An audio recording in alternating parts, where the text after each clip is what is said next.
folks, my name is Den Lenny from F-Stop Academy, and this is... I'm James Tonkin from Hangman Studios. Welcome to this tutorial about primarily the Blackmagic cinema camera, but you may be wondering why we've got a DSLR on the desk. Well, before we really get dug into this, I think we should pay real homage, James, to the trusty DSLR, because my background is very much from a broadcast television background. So I was a news cameraman for many years with Reuters, with the BBC. I was freelance for many years, travelled the world shooting travel programmes, documentaries, but it was all on big, large format, small sensor camcorders, and we were always desperately trying to find ways to create the film look. The DSLR came along, and that really helped me to get there, because I'd had an accident back in about 2001 and bust my leg, and so I had to retire from carrying around big cameras. So for 6 or 7 years I didn't really shoot a great deal. The DSLR came along and I got reignited. And you have a similar story in the sense that, you know, I'm a DP now who's sort of moving into post and moving into color grading and learning these other skills because the demarcation seems to have been reduced.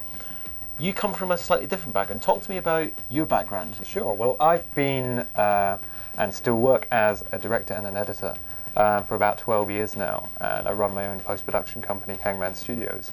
And we had set up and shot on a variety of different cameras, everything from small mini DV cameras up to bigger HD cam cameras, to then renting in Reds on jobs. And I think where I got frustrated is that to go out and to shoot stuff myself meant an increased amount of budget always. It meant to get the very cinematic filmic look I was always chasing, meant basically hiring a Red 1 at the time. And that all changed when the 5D Mark II came out, because suddenly we could get a very beautiful filmic look straight out of the camera at a very accessible price point. And also, I mean, just look at the size of it. It's something that, you know, immediately you can stick in a bag, you can carry around for the sort of work that I do, which is largely music-based. I'm doing a lot of documentary work, music video work. It's a great tool to have, because this sort of camera really enables me to be able to get into work with artists. Lots of artists who don't really always like having cameras on them all the time. I mean, I do a lot of work with Robbie Williams, who's very used to having a camera. We did a gig with Duran Duran very recently as well, who, you know, are very used to being filmed. But I also did a tour with Coldplay, and they prefer not to have cameras around them all the time. So to be able to have a smaller tool like this really liberates the sort of filmmaking process. And so ultimately, I got into shooting a lot more material because of the size and the accessibility of DSLRs. So fundamentally, you were an editor who started shooting, and I was a shooter who started editing. Yeah. And I think, you know, the whole post-production, you know, the production value of any production is not just down to the camera, it's not just down to the lens, it's not just down to the lighting, it's the combination of all of that plus the finishing. Blackmagic came along and sort of democratized, took the kind of notion of DSLR and applied it to post-production. Completely. I think Blackmagic are a very interesting company because they are small, they're agile in the way they can move, and they're very disruptive in the sense that they'll take, you know, big niche pieces of software like you mentioned, DaVinci Resolve, and they'll make it accessible, not just through price, but also through user interface. What they've done through the first sort of version of Resolve that I first started using on Mac, I think it was version 7, to now version 9, I mean, they've made it so much more accessible for anybody to get into and to pick up and to use, which is a good thing because they're actually shipping it with the camera. And this is where I think there's been this incredible 3 years from 2009 onwards where DSLRs came out, then other manufacturers brought large sensor camcorders. For me personally, it was a really liberating time because I have this broken ankle which has got this problem, which means I can't carry heavy weight. So it allowed me to get back into filmmaking. And then we met each other and we've done some incredible projects together. We did the Duran Duran show, we've done stuff with Cristiano Ronaldo, Andrea Corr. We're back to Madrid in a week or so's time to do more with Ronaldo. And I don't think we would be doing that work were it not for this evolution in technology.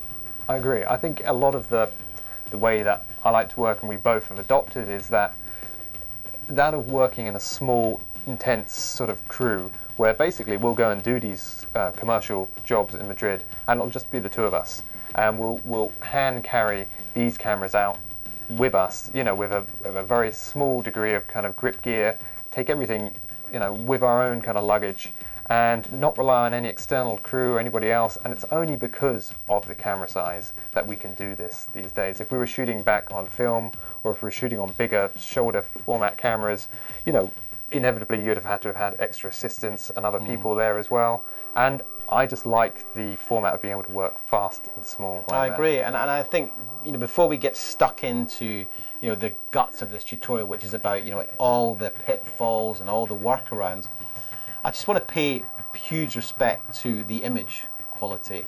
The sensor on this camera is incredible, and the size of the sensor for me becomes almost entirely irrelevant because the image quality coming out of it is just so high. It's beautiful to grade. I mean, we're shooting on it today. This is ProRes video, ungraded. So we've made that decision to shoot ungraded. So we're kind of stripping back the camera to show you exactly what it does. We've got two cameras shooting, and so they match perfectly.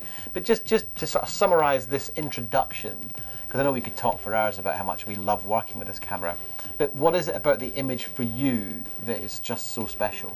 Well, you're right to say. I mean, everything starts and ends with the image. If the image didn't meet the sort of expectation we had, then we wouldn't be here talking about it today. And I mean, that's to go back to the 5D. The image from the 5D really is what made this camera such a success and really, you know, brought us together working together. So in respect to this image, where it's progressed is that this sensor has been designed as a cinema acquisition tool. That's the point. It's not a still camera, which is, as a byproduct, filming and recording a video signal. It's been designed to capture a fantastic dynamic range, and it's got such fidelity. I mean, it's a 2.5K raw image that it will record. 13.5 stops dynamic range? 13 stops of dynamic range. And I mean, these are just numbers essentially, but when you actually see the image that comes out of the camera, that's really what makes it so cinematic. It's all down to the image it produces at the end of the day. And we'll go on to talk further throughout this about different ways to work with the camera in regards to audio and to monitoring and all these other things. But right now, the fact that in your hand you have a camera which has a recorder built into it, has a battery built into it, and a fantastic image, and it's this size, and it's a fairly extraordinary price point as well, I think without doubt makes this a very interesting product. That's, you know, it basically is the same price as this was when I bought it 3 years ago. You know, it's affordable. It's incredibly high quality image. Yes, there are some workarounds required. No, it's not ready out of the box to go and shoot and record great sound, but it's not far off. And I think what I like about it is you can take it like an image sensor box with a monitor on the back and a recording device, internal battery, and go out and shoot with it. And we've done that. But equally, you can build it up into a huge rig and use it in the same way you would in Alexa. And I think just to finish this off, John Brawley, who was very involved, DP in Australia, very involved in some of the early testing of this camera, is still using it on broadcast television and TV drama in Australia alongside Alexa, alongside Red Epic. And he swears by it, and his colorists are like, it just feels like grading Alexa footage. So we mustn't forget, and I think it's so important to just emphasize at this point, yes, there are some frustrations with some aspects of this camera, but the image is everything. And the image and the workflow for me are so good on this camera. I really thoroughly enjoy shooting with it. Yeah, the image ultimately makes it worthy of the name a Blackmagic cinema camera, which I think is the most important thing. So I hope that you enjoy the rest of this tutorial. We're going to delve right into every aspect of using it. We've been using it since August 2012, so we've had a good 6 months of opportunity to really kind of stick it in all sorts of environments. It's been all over the world with us. We've shot it in a number of different environments, low light, high light, foreign countries. So what we're going to do is break down all of that experience for you, and also just break down every single aspect of working with this camera.